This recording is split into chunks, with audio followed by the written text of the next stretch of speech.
Welcome to Cooking with Chef Tuan, and today I'm going to show you how to make a seafood paella. It's not as difficult as you may think. All you need is a little bit of care, love, and quality ingredients. As usual, all the ingredients will be listed down below.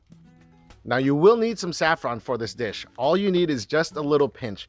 And here I have half a cup of our total of 2 cups of stock reserved so I can bloom the saffron. Now let's let these guys hang out while we get our pan nice and hot. Now on a medium-high flame, I'm going to heat up 6 tablespoons of good olive oil. I'm a firm believer in adding your onions before your garlic. The worst thing that you can have happen is to burn your garlic and create all this bitterness in your dish. Now we only want to saute this until it's nice, translucent, and very fragrant. This is about 2 to 3 minutes. Once that's up, we're going to go and add in our chopped tomato. This is the beginning of a sofrito, which is the base for our paella. After a minute, we're gonna go and season it with some salt. Now we're only gonna use about 2 teaspoons of salt because our seafood is pretty salty. In here, I have about 3 squid bodies that I just cut into little squares. We're gonna go and saute this with our sofrito. This is going to add more umami to the base of our paella. Now, once you see that most of the liquid has evaporated, we're going to add a 1/3 cup of dry white wine. And we wanna cook off the alcohol and reduce the liquid in the pan by about half. Now remember, reducing liquids when we cook intensifies flavor. And once you see that the wine has reduced by about half, we're gonna go in with some fresh cracked black pepper. Let these flavors develop before we add the star of the show. I have some bomba rice here from Spain. Now many people think that in paella, the seafood or the other ingredients is the star, but no, in actuality, it's the rice. You want to make sure that you do not rinse or wash your rice before adding it into a nice even layer. Just let the rice and the sofrito hang out and become friends for about a minute before we go ahead and add in our stock. Now we're also going to add in our saffron infused stock. This is going to give our paella that really rich, deep, beautiful, vibrant saffron yellow color. Saffron is the world's most expensive spice, so I'm trying not to waste any. And remember, don't stir the rice. All I'm doing right here is I'm just making sure that I'm breaking up any chunks of rice that have clumped together. I'm gonna let this come up to a simmer and let the stock reduce by about half before I add my seafood. Now for today, I'm using mussels, clams, I have a little lobster tail, and some shrimp. I've seen people add chunks of fish, crab legs, squid, langoustines, whatever you have to use or whatever you prefer, this paella is yours. Make it your own. Now look at how the stock is simmering about. That's the level of heat that you want to achieve. If it was any higher, you might burn your rice before it gets cooked. Now I'm adding split lobster tail, some shrimp. Now this recipe is good enough for 2 people, but I'm not gonna lie, I have eaten this all by myself before. So depending on how hungry you are or how willing you are to share, this is a good portion size. You can see the stock just simmering away. Now, like I said before, this is the intensity that you want. Slowly, all the mussels and clams will begin to open, and that's when you know all your seafood is cooked. And just look, our last little clam is finally open, letting us know that we're almost there. At this moment, your liquid should almost be evaporated, and this is the point where I like to crank my heat up onto high and then garnish with some baby peas and then some roasted red bell pepper. Leave your flame on high for about a minute. We want to build a nice sauerkraut. After that, cover it with foil, turn off the heat, and let it sit for 5 minutes. And then after 5 minutes, this is what you should get.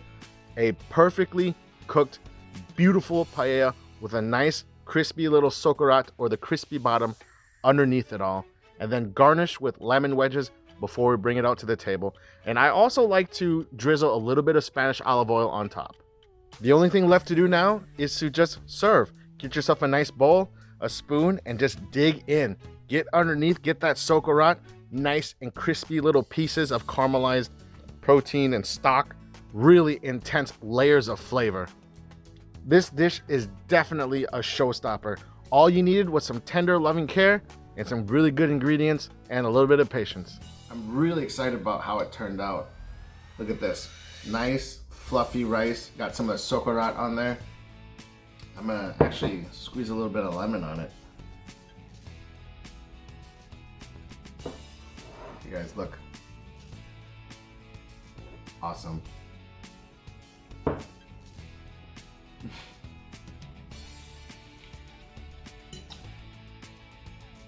You taste the rich seafood, the saffron, nice lemon just pops and just cuts through everything and brings everything out. You know, acid brings out a lot of flavors in food. Look at that, just perfectly cooked rice. Let's try a clam. Look at that guy.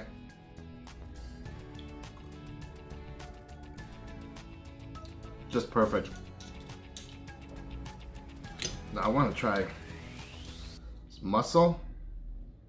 It's a little guy, but a lot of flavor. Oh yeah. Oh heck yeah. I mean, unless you're allergic to seafood, I don't understand how you could not like it. So we have a little bit of squid right here. It's right on the tip right there. See how it tastes? It's nice and tender. There's a general rule about cooking squid. You either cook it for 30 seconds or 30 minutes. Outside of either of those, you're gonna be stuck with something really rubbery and chewy.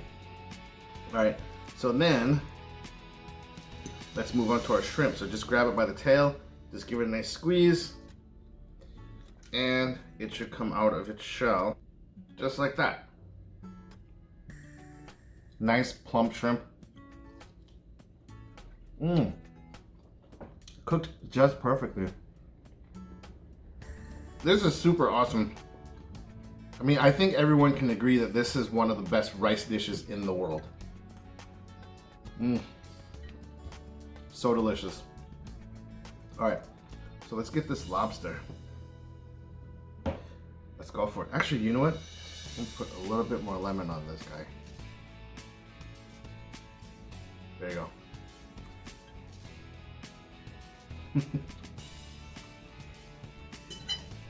Just that saffron, and you know, if you have seafood stock, definitely use seafood stock, but I think chicken stock has a lot more body. I mean, unless you're making your seafood stock full of like crab shells and lobster shells and shrimp shells, but you know, the ones that you buy at the store, it kind of lacks seafood flavor.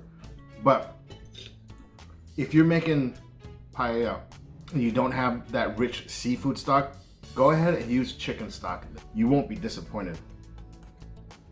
And you get the little crunchy bits, the sokarat, that's the crispy bits on the bottom of the pan.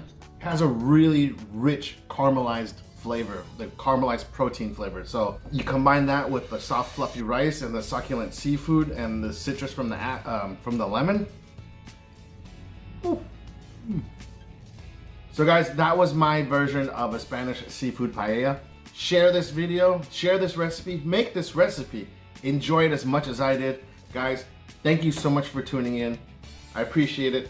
Take care of yourselves, and as always, peace.